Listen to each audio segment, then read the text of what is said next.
Tünaydın. Öncelikle biraz geriden konuşmam gerekiyor galiba. Benim adım Batuhan Aydagül. Eğitim reformu girişiminin direktörüyüm. Sanıyorum fuarın ikinci gününde düzenlenen, Türkiye Yayıncılar Birliği tarafından düzenlenen bu panele öncelikle hoş geldiniz. Gördüğüm kadarıyla dışarıda çok fazla çekici etkinlik, birçok güzel kitabın bulunduğu stand var. Onların içinden bizi tercih ettiğiniz için ayrıca teşekkürler. Bugün 3 tane değerli konuğumuz var burada. Fuar olarak, Yayıncılar Birliği olarak. Ve bu 3 ülkede özellikle eğitimi yakından izleyenleriniz için çok tanıdık gelecektir. Çünkü çoğunlukla eğitimin yıldızları olarak karşınıza çıkıyorlar. Finlandiya, Estonya ve Singapur.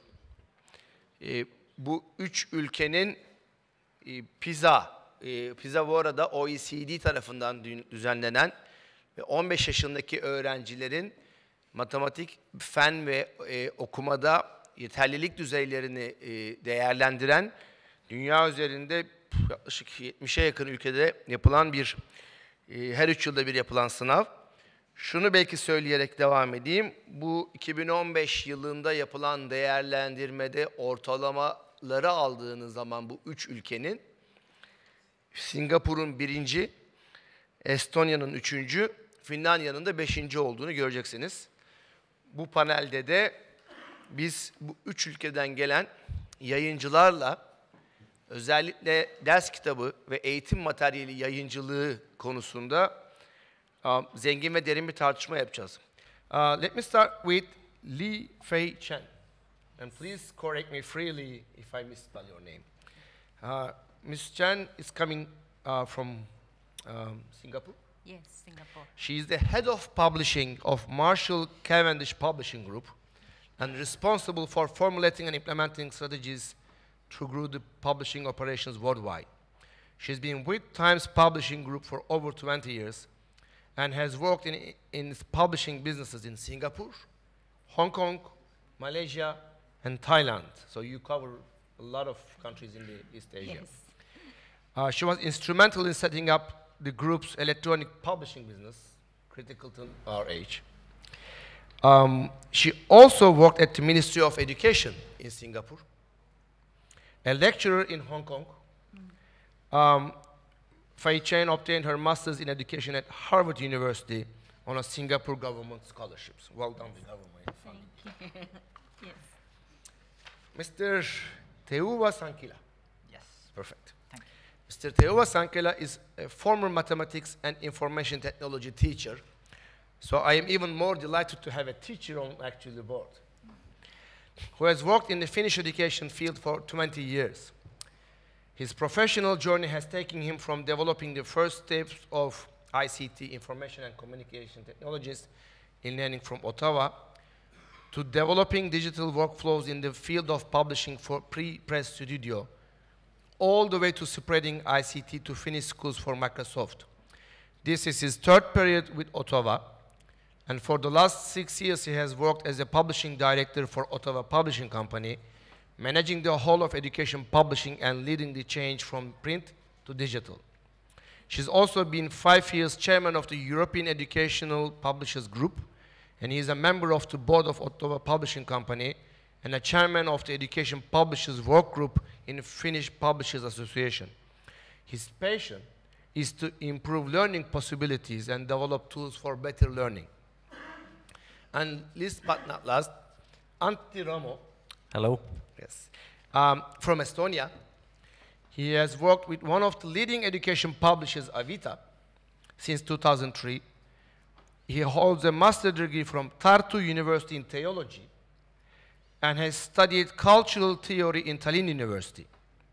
In addition to creating professional educational content for Estonian schools, the main field of activity for Antti in educational publishing has been developing digital publishing solutions. Yet another controversial but very important issue. Antti is also the founder and CEO of the edtech company Star Cloud OU that has created the most popular digital textbook service in Estonia. As you see, we have a very diverse speakers with a lot of wealth. So let me start with Lee Fei Chen. Thank you. Why don't you start by sharing with us what makes Singapore so successful, and what does textbook publishing or digital publishing, what role it plays in this success? Okay. Good afternoon, everyone. Maybe I would like to give a little bit of a background. My country is a very, very small country. We only have about 5 to 6 million people, and we only have about 500,000 students, 500,000 students. We got our independence from the British government in the 60s, and when we were independent then, the literacy rate in the country was about 45%.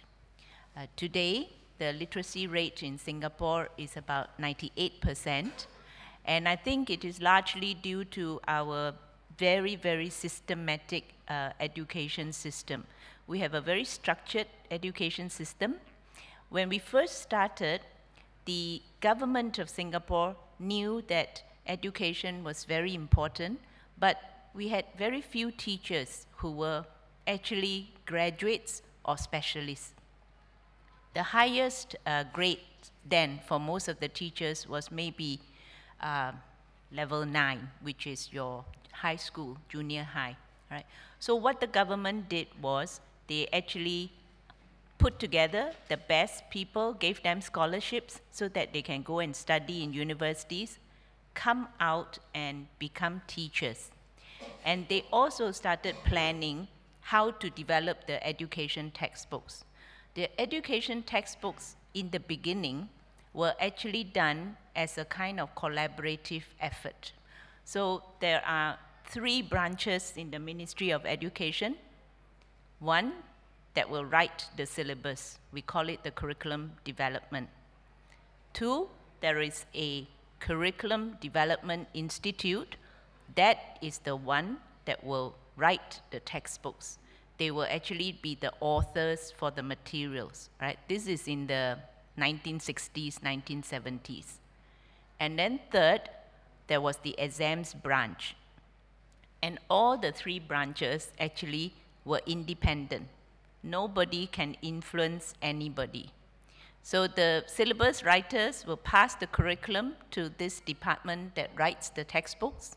And then after all that, the exams, they will set their own exams. And because they were independent, I think the quality of the textbooks was preserved. Now, in the beginning, the government also thought they could do everything themselves. And they treated publishers as contractors. The publishers were just people who will do the typesetting, paint, illustrate, design the books, print, and do logistics, do the distribution.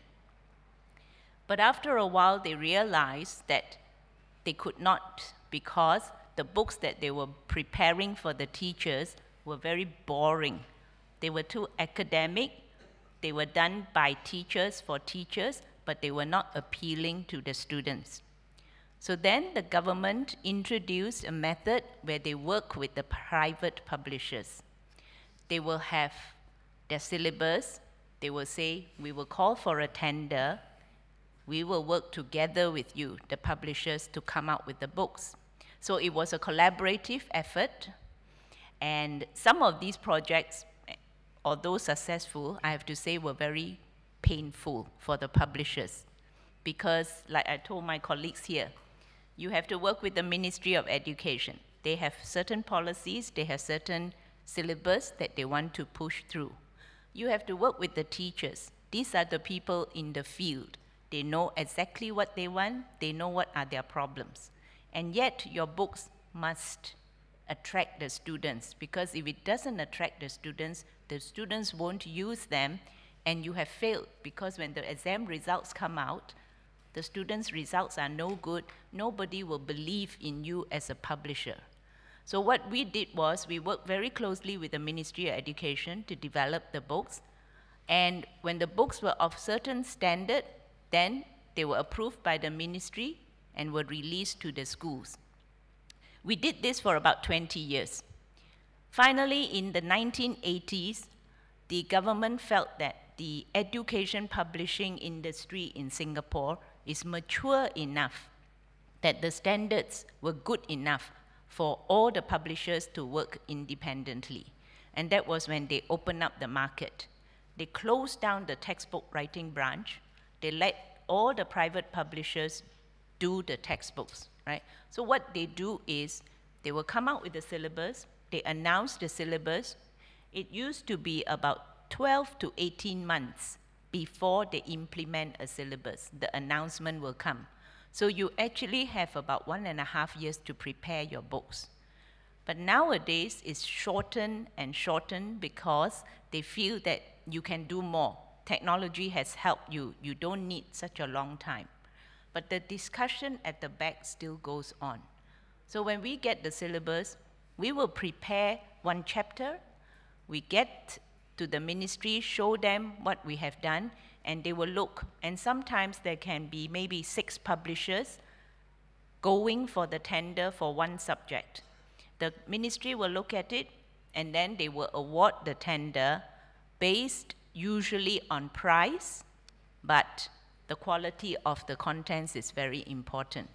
So there have been 1 or 2 cases where they actually did not award to the lowest price publisher.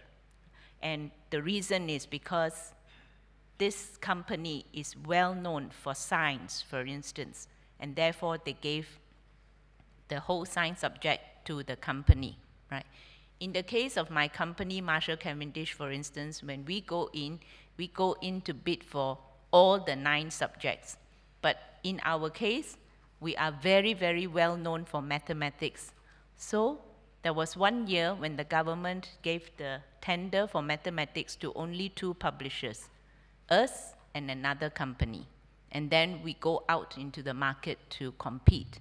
But because of this constant watching, the checking of the quality, I feel that the quality of education publishing in Singapore has really, really improved.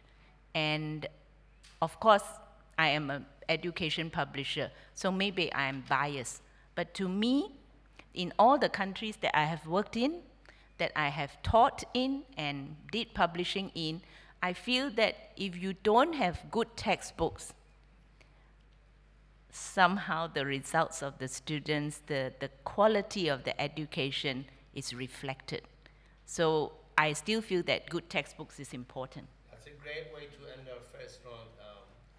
Really, the textbooks are crucial to quality education. And now, let's go to Finland. Thank you. And regards from Finland and from Helsinki, we do not have snow very much yet, but it's still snowing already. All right, but beside that, we still have a school that is working, and I will talk a little bit about background information. First of all, the population is about the same size as in Singapore. We are about 5.5 million people, and every year about 60,000 pupils are starting the school. The school starts in Finland in the age of 7.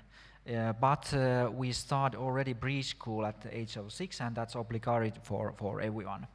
And then it's about 500,000, a little bit more pupils in the grades 1 to 9 altogether. And then there is the upper secondary school, about 100,000 pupils, and then in vocational education, about 140,000 pupils. So this is the main thing that what we are doing in Finland. And to what has happened in Finland during the last years, this is our 100th anniversary of independence, so we are celebrating these years.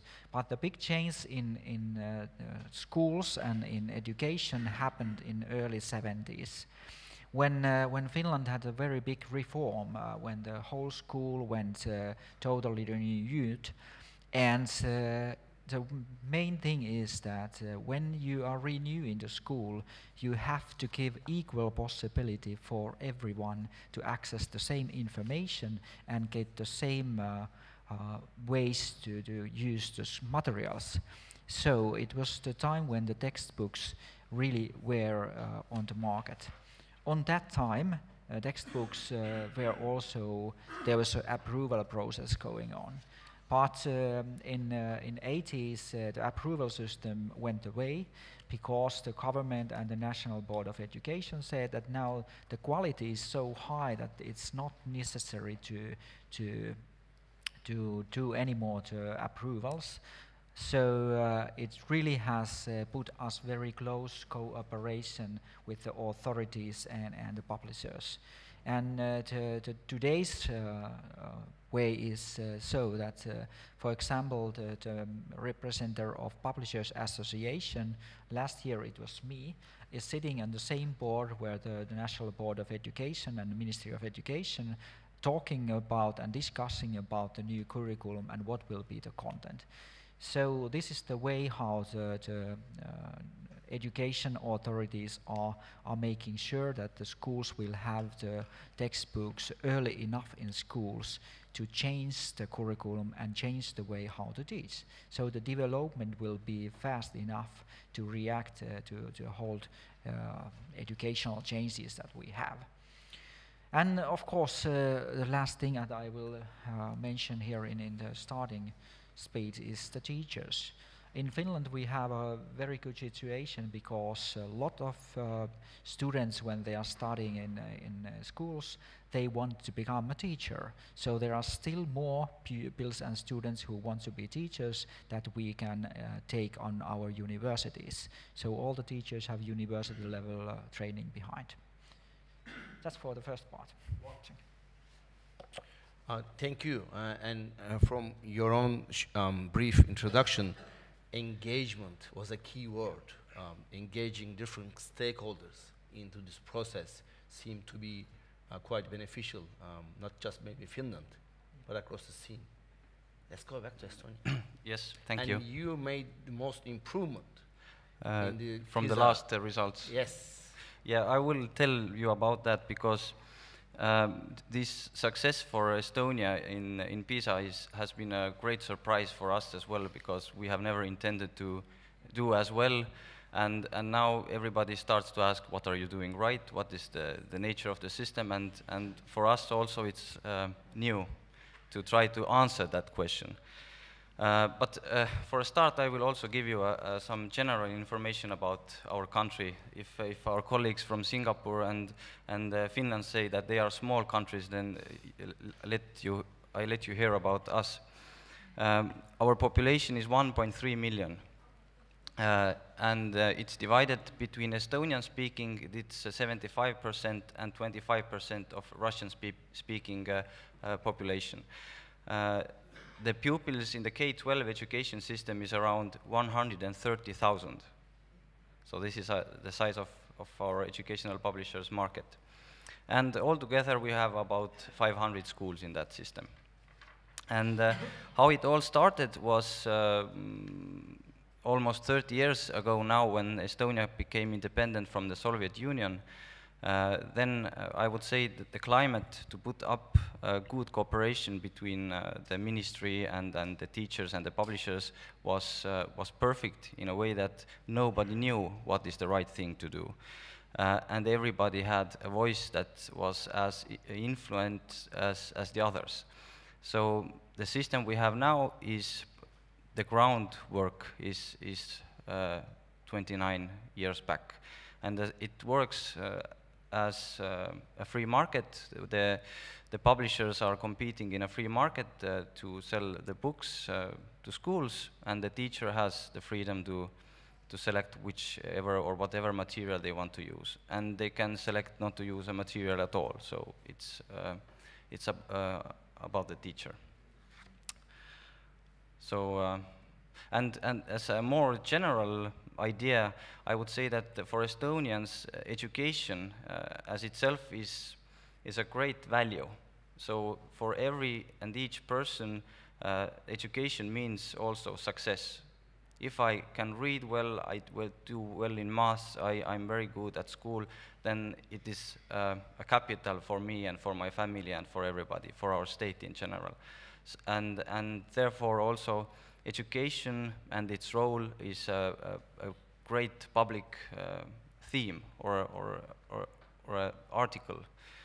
So I think this is the general picture I could give as an introduction. If we want to talk about more the concrete policies or factors that make us strong, then of course we can continue. Well, thank you. And as we continue, critical factors pop up. You mentioned, everybody mentions teachers, but equally important is public perception and respect, the public respect given to education, but we know that might not be necessary now. Let me go to Teuvo, because your passion is one that a lot of people would agree, sitting in this room, is to improve learning possibilities and develop tools for better learning. But unfortunately, you're not able to operate in a perfect world. There are a lot of tensions in this. Can you talk a bit about these tensions? Give the behind-the-scenes scenario. Now, we talked about the window dressing. It looks nice, flurry, but I'm sure even in Finland, you'll be facing, or you are facing, difficulties, challenges. Can you touch on those a bit, please? Yes, thank you. Of course, there is the stories, and there are the stories, and then there is the truth. So, of course, in Finland, we are living in a world where the schools differs from each other. And it's very important to know what is happening in the school levels. And when you go, for example, to day school, we are talking about how the digital content, how the digital textbooks are going to be part of the school day. We are talking about the networks. Are the networks good enough to serve the pupils? And if you don't have the good networks, then you don't exactly need the devices, because the devices have to be connected to give you experience for learning. And then, of course, there is a discussion about how should we write to the children. We should not write to the adults when you want to tell the 5-year-olds or 8-year-olds how to study biology. We should write so that they can understand. And that's why we need authors. I mean, mainly they are teachers who are making the content for the textbooks, and it's very important to know the right language and the right level of knowledge and think about how and what kind of information they can handle in the schools. And of course, there are speeches that let's use the internet because everything is there, but to be honest, the young ones are not so critical for what they are reading, so they don't exactly know which one is truth and which one is just the opinion and which is based on the research knowledge. So we need teachers to be part of the show. And that's why it's not so simple to just say that this is the school and that's what we make. But one good thing in schools is the structure, and this is a book. Maybe you recognize it. So it's the structure of book or structure of lesson, structure of learning moment or whatever it is. It could be hours or minutes. You need the structure to know what are your goals, where you want to go, what are the ways how you reach the goal, and how you be sure that that young ones have got to the goal. And in Finland, we are not really testing a lot.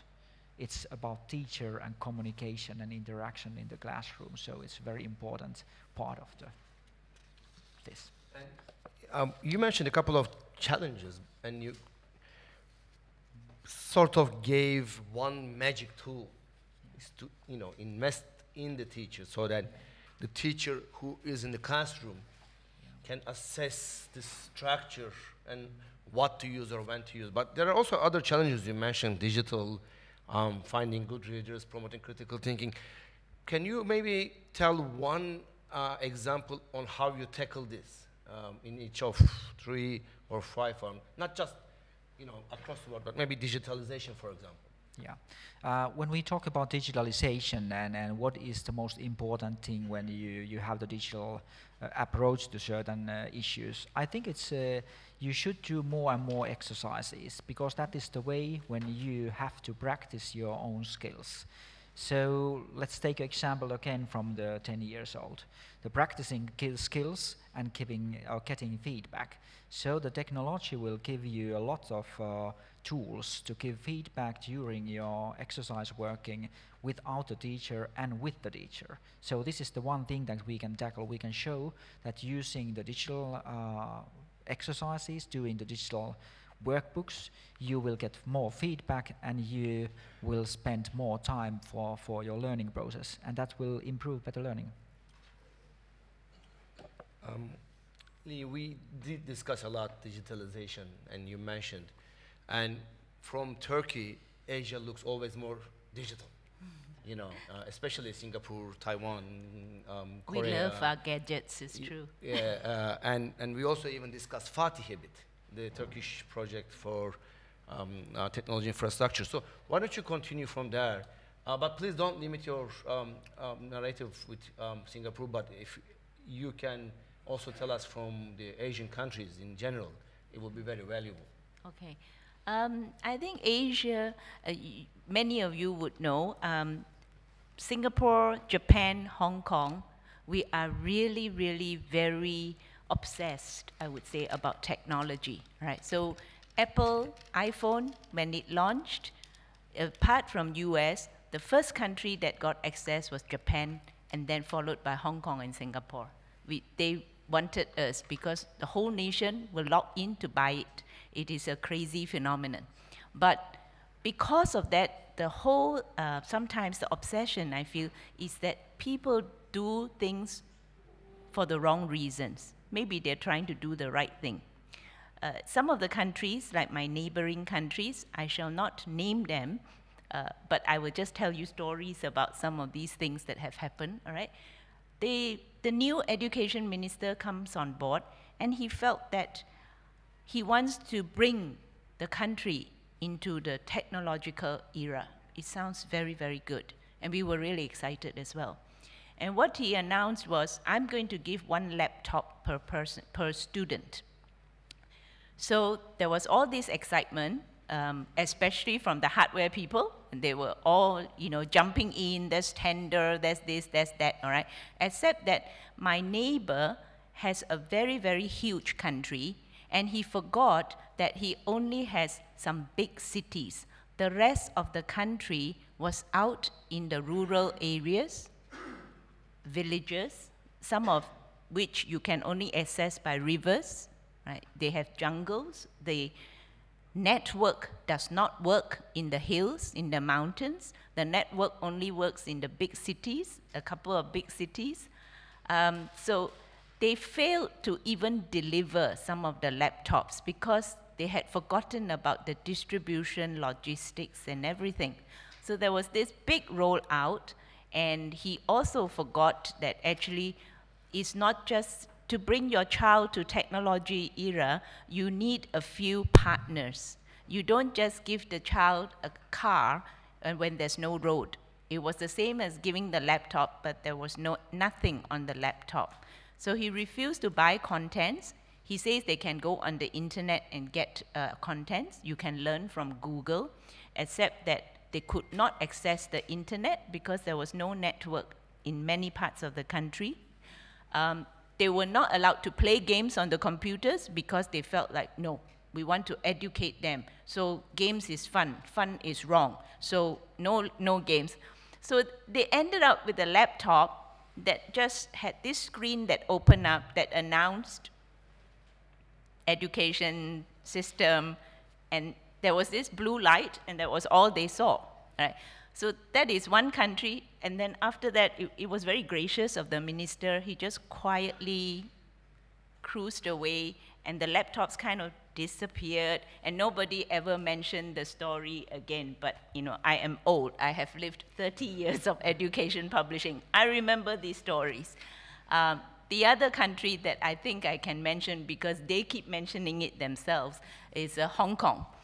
When they first got their they were given back to China from Britain, right? So when they first did that, they wanted everybody to feel good, because many of the Hong Kong people felt that they were very unsafe being returned to the communists. So the government said, no problem, we'll give them a feel-good factor, which is, we are giving you technology for your children. Again, the same announcement.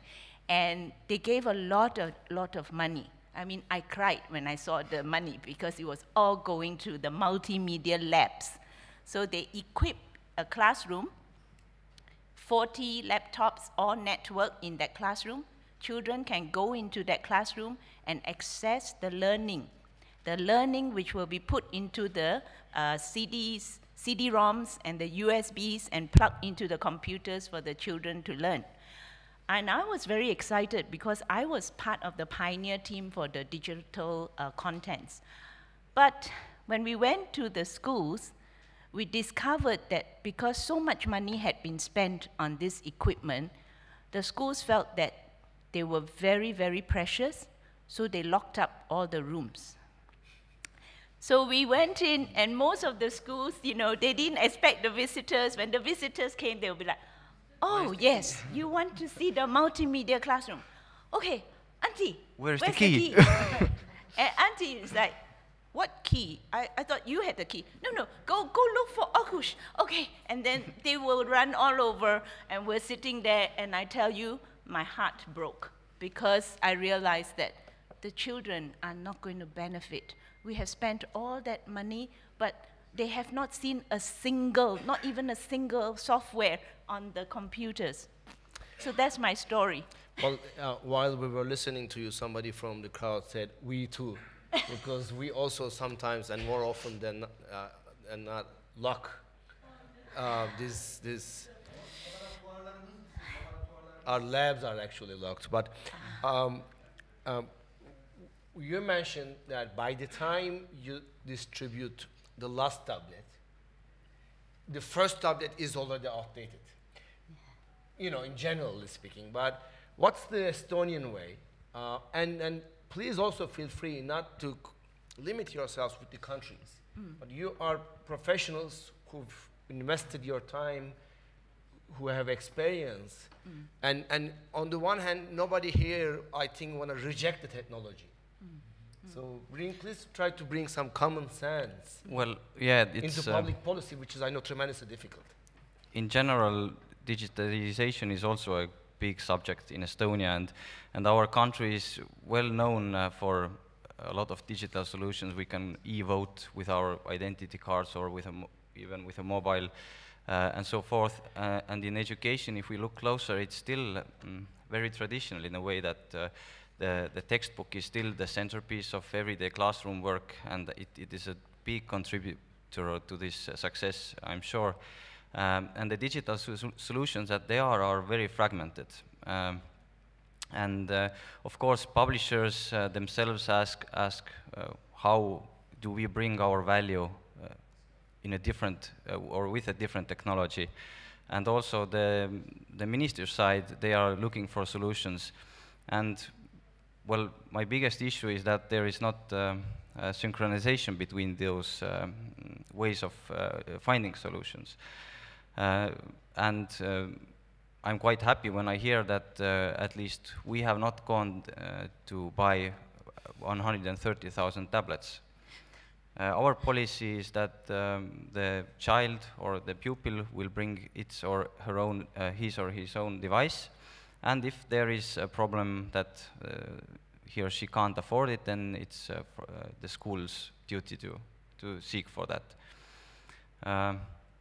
Overall, I think there is not a single good policy now for digital education almost anywhere. There are some exceptions. I would suggest to look closer to Denmark, for example. At least from a publisher's perspective, this seems a really efficient way of using the value of the publisher at one side, and the other side, the power that government can bring to the system with the publisher. If I'm talking only as an educational publisher, then it's it's at the time of the transfer or the time of thinking for myself, what is the real value that we are bringing to school? And how does this translate to digital technologies? And one of the things that Teuvo just brought out that I can surely say is the structure and the quality of the material. And then our business is to think, how do we reach the reader who is on the other side, who is then the pupil and the teacher. So Content that's the is challenge. the queen, you say. Of course. Antti. Yes, thanks. I just wanted to comment because at the same time when we have this technology, as we know already that the technology itself is nothing, it's how you use it. And then we come back to school and the normal school days and the teachers. Because the one big thing is that how we can help teachers to perform better and to give them the right tools and right knowledge, what is the digital pedagogy and what can we do to help them to take it part of their daily life. And this is a very big question because they can't go for 2 months training outside of the school. They have to learn during the school days. And that's one thing that the publishers are doing. We are helping them to be part of the digitalization. Yes. I'd like to add a bit more that in Singapore, when we first started digitizing contents, the Ministry of Education also felt that they needed to roll out digital to the schools. And they tried to do it on their own, right? I'm not trying to put anyone down, but I can tell you many of these projects which the ministries themselves try to do, they fail. Why? Sorry, I can just back it up. We have several examples of the same thing. Yeah, because in the Singapore ministry, I think they discovered it because when they tried to have their own team of teachers, they thought they could go back like the old-fashioned way, write the textbooks, make the publishers do what they want, and then roll out the textbooks. But they forgot that the teachers whom they recruited to be the writers, they were not technologically savvy. And you can be a very, very good teacher, but a very, very poor author. And you can be a very bad editor. And they realized that because when they tried doing the software, they found that the best teachers did not know about the internet as well as the students. And the students were already gaming, already far ahead of the teachers. So how do you bridge them? And so it ended up that the publishers, we ended up again the middleman trying to match, oh, you are so-and-so, hello, would you like to meet so-and-so? Your student likes to play this game. Teachers, you should do it this way. So they had no choice but to bring the publishers back, and we are now working on many projects with the ministry. They couldn't do it by themselves. Wonderful. Let's just deepen this conversation about the content. Because I guess everybody agrees that the content is what really attracts students' attention. And unless we have the students' attention and we trigger their curiosity, learning will be very difficult to realize. So, and while doing that, you mentioned that there needs to be collaboration. My question, starting with you, is how do you create good content despite the difficulties? And maybe a bit more on how do you engage teachers? Or could I say that maybe teachers are not the best textbook authors? You know, they're great in teaching, but they don't necessarily have to be great in writing the textbooks. I know it might sound controversial, but I'm just myself curious about learning what creates a good content and what sort of ecosystem you need as a publisher for that to happen. I guess this is a question for a publisher. I could just go straight 2 days of talking about it. Perfect. I will just try to make a short introduction of how I start thinking about it, or how the publisher starts thinking about it. You know, the fundamental is still the curriculum. What we are doing is we are making the curriculum alive in that sense, alive for the teacher, alive for the classroom. And for example, in the case of Estonia, the nature of the curriculum is really keyword-based. So if I, as a teacher or just person from outside the system take the curriculum, it practically does not say anything to me. It's so general. So the publisher here is really the tailor who, with his work tools, makes the curriculum a living thing for the classroom. And for that, we have graphical designers, technology people, editors, authors, and for one book, for even one topic, you could have several authors, several editors making the thing alive. So it's a complicated process of a combination of know-how and tradition, and also the ability to sell it in a way that the teacher and pupil understands what you are about with this material. So and that's in this picture, what role do you think teachers can play? In which picture? In this whole creating this stuff, so in tailoring. Well, the teachers are engaged always in the material creating process. Like our colleague said, that some are good authors, some are just very good reviewers of the material, some are those who just practice it in the classroom, and the feedback that comes helps the author to make better decisions. So it's really very subjective. But the teachers are a crucial part of a good learning content, that's for sure. Teuvo, you want to continue? Yes, just some points. For example, in our company, we have about 70 people working on education, but we have about 700 authors who are getting royalties from our books. So they are working in groups and making the content, and they really trying to improve the materials to be best for the learning. And one thing that we also have to learn, because also publishers have to learn all the time. Yeah, that's the way what we should do. So this time in technological world, the term agile is very, very important. So try something, test it with your customers, and develop it, and try it again, and develop it again, and do that. So this is one thing that we have changed. So we are testing more and more the materials and the first versions of the content with the teachers and with the students, and we get feedback, and we are part of the development process, and that feels good. And so what I understand is your product development cycle is not necessarily linked to curriculum.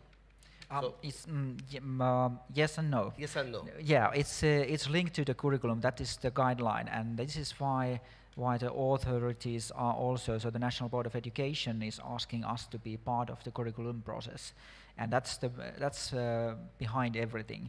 But when we are thinking, okay, we see that this is the way how you can learn, teach, and these are the methods that are new.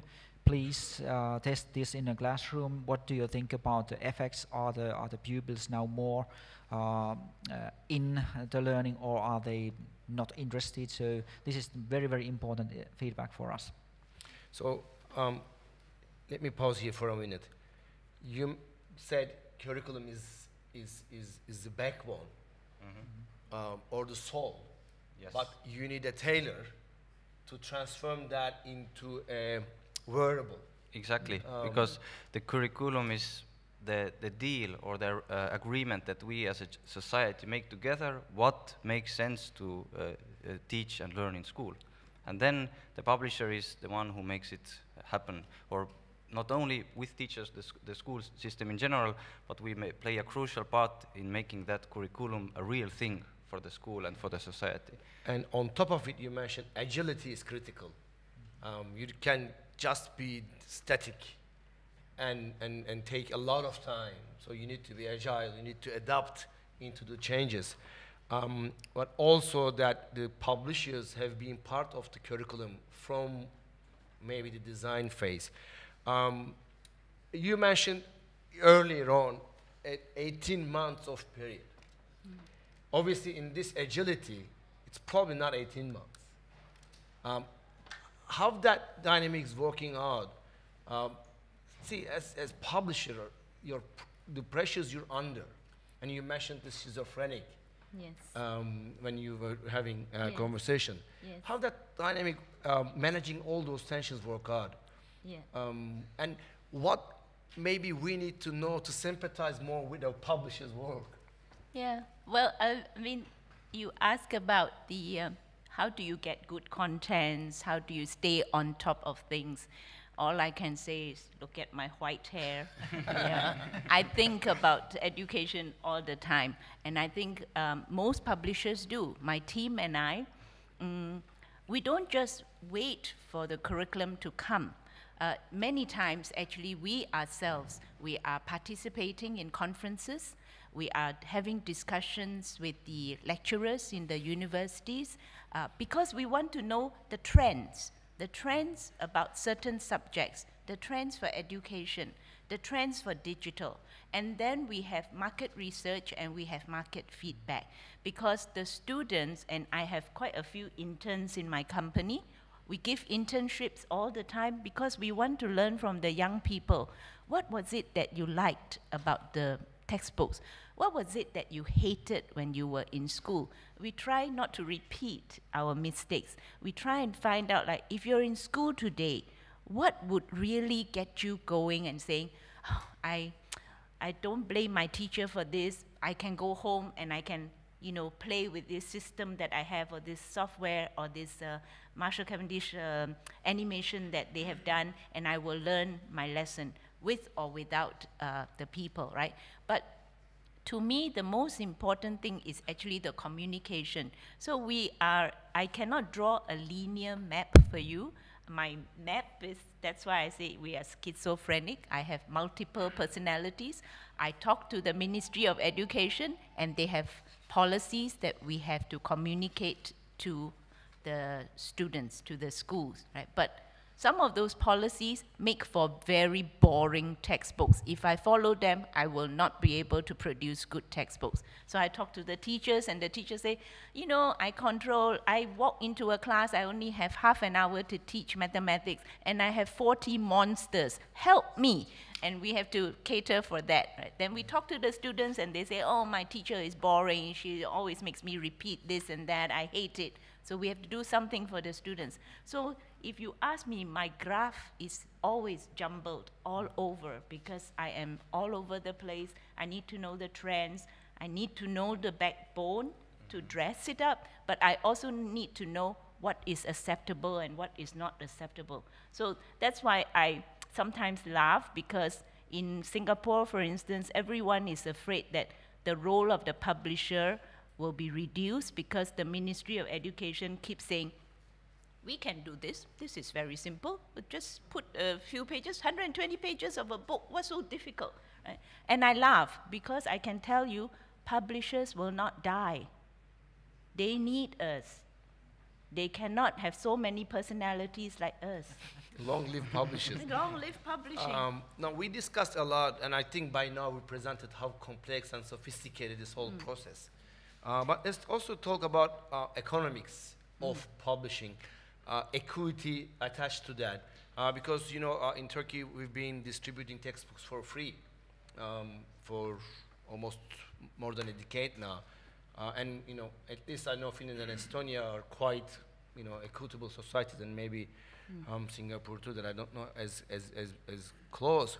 But, so you have the market, you have the procurement processes, the quality, the price, who actually chooses which textbooks will be used, who pays for it, how do you make sure actually it's equitable, what the state is doing for that. Can we now get to the actually more, a bit logistical procurement side of it? Yeah, I can just describe how it's in Estonia, how it works. Every year, per every student, the state gives the local municipality 57 euros for learning materials. So every year, 57 euros per student. And then it's up to the school or the teacher to decide how they will use that money. And if something is left over from that, we see that they put it to teacher salaries or going to vacations or something like that. But I think in principality, this is a really good structure to guarantee the equality for every pupil. So every school have their own autonomy. Yes, every teacher personally. Every teacher personally. Usually it depends on the school. Sometimes it's the principal who looks at the price list and then decides, okay, we take the cheaper one for all subjects. But this is a really small case. Usually the teachers have a strong enough opinions and empower to make the decision for themselves. And of course, we as publishers, if we look at the prices and the shrinking market in the sense that there is less and less Estonians every year, we would like this amount of money to be raised, because on such a small market, it's getting quite tight. And we don't want it to start affecting the quality of the books. But as a system, as a structure, I can see it is working very well, and it has been working very well. To clarify, so let's say we're in a school and there are 2 first grades. Yes. Do each teacher of the first grade have their own liberty Yes. to choose? So one might choose the star maths, and the other teachers can choose the planet maths. Exactly. And that's okay? Yes, we see it. Sometimes we see it that one of the classes has our book and the other one has our competitor's book. And the third class can even use no book at all, for example, which is usually not the case. We are very reliant on textbooks in our school system. But that level of trust and confidence. Yeah, to teachers and to schools to make their own pedagogical decisions, to go their own way in the teaching is, I think it's really a good thing for us. Antti, do you ever witness parents being involved? Of course, there are always like parents' panels behind every class, and sometimes the learning materials are also something that they discuss with the teacher to find the best solution. And it might be that the parents will buy the separate book for the pupil if they think that it would help them more than the one that they are using in classroom. But then it's the parents' money that goes to the book. Otherwise, the state is paying, or the local municipality is paying for the learning materials. So it's paid by the government? Paid by the government, and yes. The users have the liberty to choose the textbook? Which one? And then it's up to us as publishers to compete on the market and prove ourselves that the material that we are giving is better. Wonderful. Thank you. Teuvo? Okay, we are quite similar but different. In Finland, in grades 1 to 9, it's so that the schools can decide which materials they use, and the money comes from the government. The approximate money that they are using for the learning materials, it's about 100 euros per year per pupil. And then this is the way how they have to cover all the materials that they're using. And typically it's in the schools that they decide which materials they are buying with that money. And it's good to know that this money is about 1.3% of the all costs that the one student is having. So it's very, very small part, and it's the learning materials. So this is so by the government, and it's the same as Antti said in Estonia, where the teachers can decide which material they are using, or are they using materials at all. But 98% of teachers are using materials because it's helping their job, and they have more time to cooperate with the students and the pupils, and that's very important. So. But typically they take the same material per one school, because if somebody moves from class to another, it's easier. And then we have another case. It's those who are in upper secondary school, so the students age of 17 and up. Then the parents or the students have to buy the materials by themselves. So that's the way. Then the government is not anymore behind the costs of learning materials, but this works very well. So the family is saying, okay, this is okay, but the schools are still paying what they are eating during the school day, and everything is free, so they don't have to buy anything. Yes, it's not. It's just they are buying the learning materials, nothing else. And it's this is the one success story behind the school, that in every school all the pupil will get warm lunch every day. In all schools? In all schools. Across the globe? Yes. So they are ready to take all. When they have energy, they are ready to learn, I think so. Yes. One quick question for both of you. Do state pay textbooks fee for private school students, if any? Well, in our case, the private schools is a very small minority, but yes, they do. Yes, they do. It's just the same, very small minority private schools, but then they will get the money for organizing the school. Lee. Okay. In Singapore, we are different. The government will come out with the syllabus. The Ministry of Education will say, okay, we want to have a new maths textbook or an English textbook. The publishers will go in, look at the curriculum, and then we do mock-ups to show them, this is my idea of what your new textbook should look like. We give them a chapter, they look at it, and then we tell them, this is the price. And the government will then decide to award to which publisher. Once they award, that is the school textbook price that the parents will pay. The parents will then go to the schools and buy the textbooks, right? But usually they will award it to maybe 3 publishers, and let's say the lowest price that the publisher A gave is $4, $5 US, $4 or $5 US. Then they will say, everybody, your price is $4 US for this textbook. You will just come up with the best you can. And everyone will then go in and compete, because we finish our textbooks, we then go to the schools.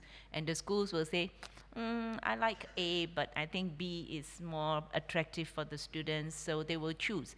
And after they have chosen, one school will only use one textbook. You cannot have different classes using different publishers' textbooks. So once that school has chosen, the entire school will use that publisher's textbook, and the parents will pay for the textbooks. So it is not subsidized by the government. The government fixes the price, and that is it. And we have to do the best we can with that price. So once the price quotation is set, Yes. then the competition for quality and attractiveness starts. Yes. And then you go to schools and you try to, Yes. school community chooses among the competition. Yes. And then parents pay themselves. Yes. And parents will pay. Yeah. Wonderful. Now, as we move to this last round of questions before we open the panel, let's just briefly talk about the ideology of publishing. You mentioned in Estonia that there's a story that actually you want to tell, but whose story to tell, and how publishers will actually, or what role will publishers play in that. It's important part of the educational role is to build citizenships. Yes, and textbooks play maybe more important role than the curriculum, although the curriculum is the backbone, as you said. The more concrete examples, evidence, stories, names, geographies will come in the textbook. So I know it's a bit difficult topic to end with, but I think it's one that we should definitely mention, even briefly. I don't know, maybe you want to start? I can tell you maybe a little bit about my story, my personal story. I was a teacher, and then I went into the Ministry of Education to work as an inspector, and I was actually helping to draft the syllabus for the English language subject in Singapore. And when I was doing that, after I finished it, I realized that I had crafted with my team, with my colleagues, we had crafted a dream, a vision, but it's going to stay behind the doors of the Ministry of Education if nobody outside there can translate it into something solid for the teachers. And through my interaction with the teachers, I also realized that many of them, because we're a very new country, many of them were not specialists in their subjects. So a lot of times you major in English, but you have to teach everything that the principal throws at you, right? The headmaster will say, oh, I don't have enough teachers to teach science. You teach science. I do Shakespeare. No, you teach science for this year. So we just have to do the best that we can. And because of that, I realized too that, many of my English teachers, English language teachers, they were not English language experts. They were mathematics, science teachers who had to fill in because we didn't have enough English language teachers. So how do I help them? The only way I can help them is to give them good materials, a good book, something that they can take, give them the confidence to walk into class and say, okay, class, today we are going to do this, and you're going to learn this grammar, right? And the teacher is actually learning at the same time as her students, but she is confident enough not to let that scare her. She has good materials, and she can then teach, and I felt that is the way our vision can be realized. Otherwise, it would be just, again, out in the ivory tower. Nobody understands what we have crafted in the policies, in the manuals. Like you say, 160 pages. Who reads anything from the government that is 160 pages? Everybody will say, just tell me what you want. I give you 2 minutes. I am a busy teacher, you know. So that was why I decided that we have to do something in publishing, because that is the only way to help the teachers and to help the students to translate what is in the heads of these people to make it something very solid that everyone can use. And that in itself will then create the identity. In a way, it is nation building. I like to think of it that way. Yeah. I think you really went to the core of that. We have at university, when you're at teacher training or studying pedagogy, then there is like a golden sentence that is always said that if you want something to be or get done in pedagogy in schools or whatever idea, then you have to put it to textbook. So that's how it works. And also the way I see a textbook is also as a technology, that the highly structured material, always a textbook is a compromise, because it never will work for every skill level, every type of learner and so forth, but it's a compromise that we all can approach and get the basic level from that. And it's a really, really powerful tool for a society as a whole. So. We mentioned a lot about market and competition and how actually that kind of works hard. But what about competition for values? You know, do you have different publishers promoting different values, or is it just homogeneous understanding that Finnish values are as such and all publishers catering to that? I know I might be challenging you a bit, but... That was a tough question. So I haven't thought that we have so different values when you're talking about the principles, because when we are getting it's the same area. I'm quite sure that all the publishers, we have the same goal. We want to help teachers to perform better, and so if they perform better and they are still respected and they will stay as a teachers, we will have a better citizens, because they know how to learn, they have learned the basic things, and they are ready for the future. And our future rely on the young ones. Some year, anyway. The president is going to school now, and somewhere is the president. But when we are talking about a small part of how we see the publishing business, then I'm quite sure that there are differences. For example, our company, the customers have said, it's not me, but the customers have said that we are like more friendly. So we are with the teachers, we are trying to sit on the same side of the table and be like together solving the problems that they have. And then we have some competitors who say, okay, we know your problems and we have already had the solutions for you, just buy it. So it's like an attitude how to act with the teachers. Are you part of the business or are you just a business? So it's really about personal relationships as well. Yes, it is. Perfect. Let me just brief to Turkish to open the panel to questions. Yeah, okay. Ben kendi adıma konuşmacı dinlerken sayfalarca not aldım ve gerçekten de bir öğretim programı müfredat geliştirme sürecinin, ders materyali geliştirme sürecinin seçiminin nasıl iyi örnekler olabileceğine dair çok yararlandım. Şu noktada çok güzel bir 20 dakikamız var. Ve sizin sorularınızla çok daha zenginleşeceğini düşünüyorum. İzninizle birinci ricam mikrofonu kullanmanız. İkinci ricam kendinizi tanıtmanız. Üçüncü ricam da soru ya da yorumunuzun mümkün olduğu kadar kısa ve öz olması ki ilk turda birkaç tane soru alalım. Panele cevap şansı veririz. Sonra tekrar devam ederiz. İki hanımefendi var. Ancak mikrofon için bekleyelim lütfen. Önce sizden başlayalım, sonra arkaya geleceğim. Hilal Özçelik ismim. Moleküler biyoloji ve genetik mezunuyum ama 22 yıldır fen ve biyoloji öğretmeni olarak görev yapıyorum. Ve bu süre içerisinde en az 6-7 kez müfredattaki değişikliğe tanık oldum öğretmenlik yıllarım boyunca. Ve sizin ülkenizde bu konuyla ilgili bir dizi soru sormak istiyorum. Bir, ne kadar sıklıkla müfredatınız değişiyor? İki, en son kullandığınız müfredatı kaç senedir kullanıyorsunuz?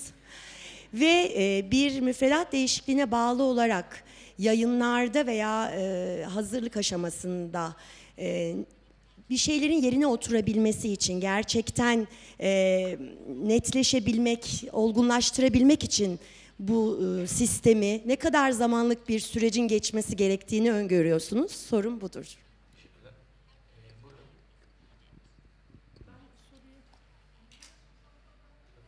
İngilizce sorsanız olmasa ayrıca. Hanımefendi İngilizce soracak. Yeah, you're going to collect a few questions and then let you answer. Okay. Try to remember Okay. then. Okay. I wrote it down too. Very good. Yeah. Okay. More questions? You don't have to wear it. I'm Okay, gonna that's be- good. Right. Right, so welcome and thank you so much for Thank the you. talk. It was very enlightening for, I'm sure, all of us. My question is, how do you or did you bridge the inequalities between different regions of your countries? Because I'm assuming Helsinki is a lot different than, say, Rovaniemi, like up there in the north. Or with Antti, you said you have Russian speakers as well. So did you put any bilingual material in your books? And how did you tackle the difference of native languages? And with Lee Fei Chen, my question is, have you worked with any countries that were much bigger in terms of population? And how did you, like, what was your experience in that, if you've ever worked in that? Because our country, as you know, is like well over 70 million, so it's hard to have that sort of system. So my questions basically are, how did you deal with different kinds of inequalities in your system? Yeah, thank you. Soru, buyurun efendim. Mehmet Arif Tungul, emekli felsefe öğretmeni. Yaklaşık 44 yıl felsefe öğretmenliği yaptım. Çetin Altan bir gün Milli Eğitim Bakanı'na soruyor. Beyefendi diyor, lütfen söyler misiniz, eğitim nedir? Şahıs 2 saat konuşuyor. Sonuçta Çetin Altan şöyle diyor. Bu adam eğitimi bilmiyor diyor. Ülkemize hoş geldiniz. Gönül isterdi ki bu salon ağzına kadar dolu olsun. Özellikle eğitim konusunda dolu olsun. Çünkü eğitime ilişkin sadece bizim değil, bütün dünyanın sorunu var. Siz eğitimin 2 elemanını ele aldınız. Bir tanesi öğretmen, çok önemli bir faktör. İkincisi yayın hayatı, yayınlar. Tabii bu arada değişik kavramlar, müfredat vesaire vesaire vesaire. Biz bu ülkede sınıfa girerken ben birçok şeyin yasak olduğu dönemlerdi. Ama o yasaktan ben sıyrılıp ayrılmasını bile biliyordum. Çünkü çağdaş öğretmen o sıyrılmayı becerebilen öğretmendir. Benim size sorum şu. Bugün bu dünyada eğitimin en önemli amacı ne olmalıdır? En önemli amacı ne olmalıdır? Eğitimin, öğretimin demiyorum. Eğitimin en önemli amacı ne olmalıdır? Bunun yanıtını ben veriyorum. Siz de lütfen düşününüz. Ben diyorum ki eğitimin temel amacı, en önemli amacı bilge insan olmalıdır. Bilgili insan demiyorum. Bilge insan olmalıdır. Çünkü bilgili insan Hiroşima'ya gidip bomba atıp insanları öldürebilir ama bilge insan o işi yapmaz. Çünkü bilgelik düzeyindedir. Teşekkür ediyorum. Teşekkür ederim.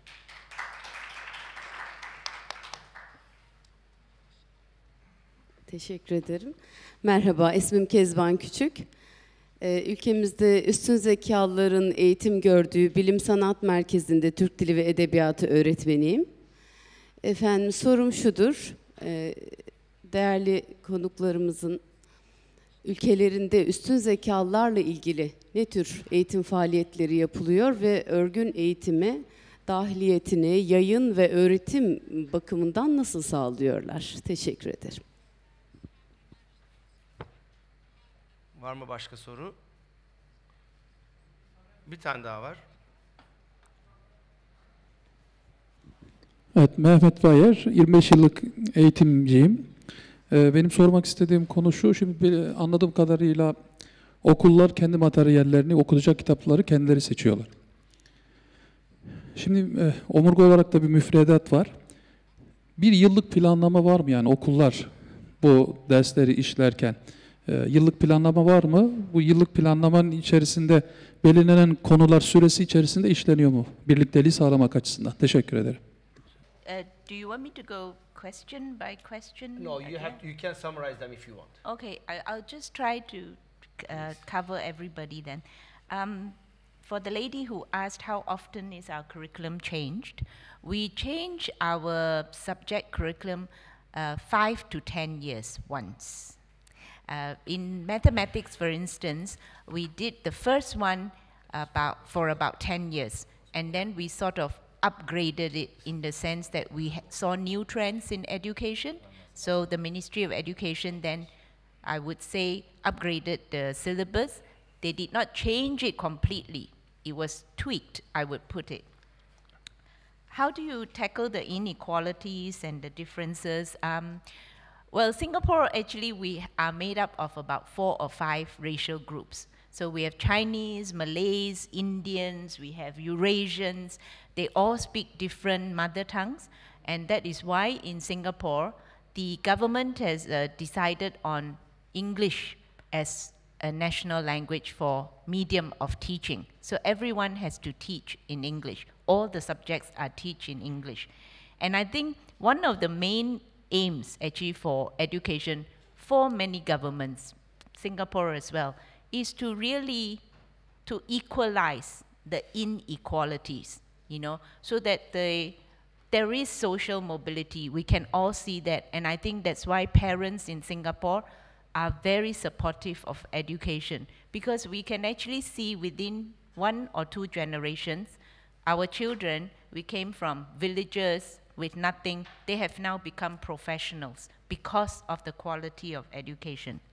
I have worked in countries that are much larger than Singapore. In fact, for many countries, my Singapore math, I have actually rolled it out in United Kingdom with Oxford Publishing, rolled out in United States with Houghton Mifflin Harcourt, and I have worked with certain governments in Brunei, in Chile. These are all very big countries, but most of these countries that I've gone into, I realized also, and this is something that we have not touched on, that giving them the textbook was not enough. The important thing was the teacher training. Because some of the teachers, when they took the books, they cannot understand the pedagogy or the thinking. What is your ideology behind this? What are you talking about? So the professional development, the teacher training was very, very important. I realized, as the gentleman said, the philosopher, you cannot give a man a fish and you help him live for a day, but if you teach him to fish, then he can survive on his own forever. So that was also our purpose, right? We gave the textbooks and we realized just giving them the textbooks, no. We have to teach them what is the thinking behind the textbooks so that they can then translate it to their students. And if you ask me what is the most important value for education, I would want to say I have taught the students how to think for themselves. Then I feel I have been a successful publisher. For special schools, higher intelligence in Singapore, yes, we have separate classes for some of these higher intelligence children because we realize that they need the challenges. So even for our textbooks, everyone uses the same textbooks, but now, thanks to the technology, we can actually put up extra things to challenge the students for the higher intelligence. And the schools, how they choose their textbooks, annual planning, yes, most of the schools, they have a very intensive annual planning workshop for their teachers. So I'm sure the teachers all over the world are the same. Everyone gets a vacation except for the teachers. the teachers are still working throughout their vacation, planning for this and planning for that. Yeah. Thank you. Okay, thank you. I will run all answers through. So in Finland, the curriculum will change in the period of 10 to 12 years, and it's all subjects all at once. Last time it was 2016, and it was the all school area, so the grades 1 to 9, and also the upper secondary school. And we had a little bit hurry because we made 4 times more content than we did before years. It was heavy for the publishers, but we managed to do it. And yes, different part of the country, they have equal possibilities in each part of the country. So the teachers are high trained, and they are possible to have the same kind of materials all over. That is one thing of the equality, and that's very important to know. People can stay where they are born, and they still have a possibility to go to school and enjoy life. Yes, we have also a minority, Swedish-speaking minority, about 6%, and we are making materials for them also. Have we done anything outboards? Two lines. We are selling content. For example, we are now the biggest publisher in primary maths, this one, in Nordic countries. And the way how we do is work with the local publishers, so they can say that, okay, we bring the Finnish way of learning to our country. So it's more like local than it's just imported. That's very important also when we are thinking about the cultural issues. And the other one is very important, and that's why we are also here, is that we have the connections between each other. It's very important to discuss with all the publishers around the educational business, because this is the way how you can know the different problems and learn quicker than you have ever possible to learn if you just stay home. And then there was asking the special school needs. Yes, in Finland, in most cases, the special skills who are the high-level performance people, they are in the same schools. We have only 2 schools that are just for the very, very high level, and this is for mathematics. And yes, we have the annual planning choosing the textbooks, but it is changing a little bit because the schools are buying licenses for the digital content, and our point is that it should be like a 3 years license, so that make change a little bit the way how they license their things. And still there was the one big thing, what is the most important goal when you go to education, and what the most important goal of education. If you are talking about the grades 1 to 9 or the K-12 area, I see that the pupils who are going to school and learning things in school, and when they come out to school, they have to believe to their skills. And if they have the positive attitude that they will survive the world and they will change things that is bothering them, then we have managed. Because it's very important to have the positive feelings and the pupil who believe that they are on the right track. Wonderful, thank you. Sorry if a detail of a question I miss or I don't or forget, but I will try to go each by each then as well. Concerning the curriculum change, in Estonia we are not quite happy with how it's organized. It's going usually from 5 to 6 years. There is a big change, and then we have very, very little time of making the corrections or new textbooks. So we are quite in trouble. So we as publishers need at least 1.5 or 2 years to make a new textbook ready for the school. And when there is a big curriculum change, then usually we miss that a little bit in some subjects or areas. So we are not really happy about that. The last one was 2012, and usually it goes like with the stages. For example, first we get one first grade, third grade, 6th grade, then we get 2nd grade. So every year is a new set of grades that needs to be changed. But usually we are out of time, so it's a problematic. We would really like to do this more like our colleagues from Finland, that we plan this together and make it a reasonable time frame to make the adaptations. Then the second question about equality. Well, I think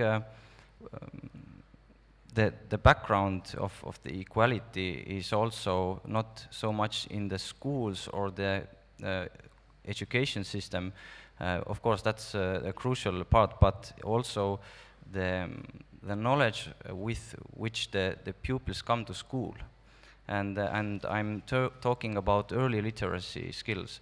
90% of the Estonian pupils who come to school already know ABC. So they practically before school they can already read and also do math. So I guess this is a groundwork for quite equal results. But also teacher training is important here. And a question about the difference between Russian-speaking, Estonian-speaking pupils.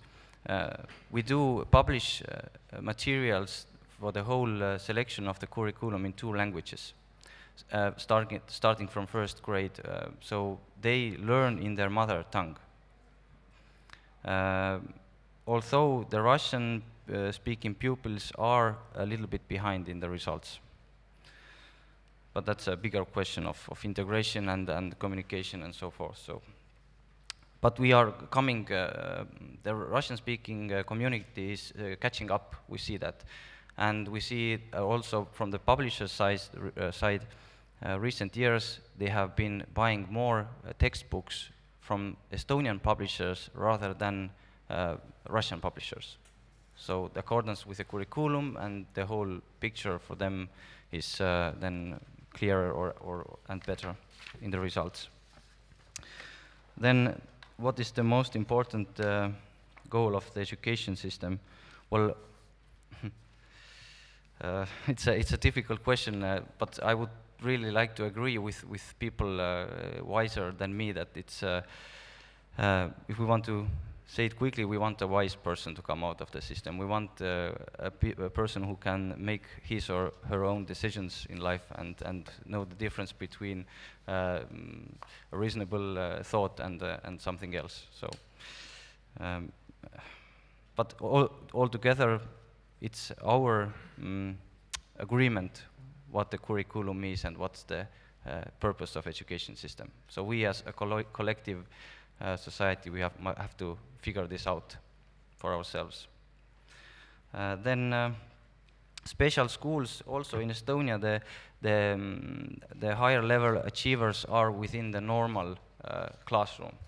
And it's a problem because the teachers have too little time to dedicate themselves. So if we see our achievements or results, the higher achievers should be higher, they should be better taken care of. So it's a problem in our education system, but there is no special classes or schools for them. Now, yep. Let me thank you first. Yep. All in English. Okay. I really enjoyed this. Thank you.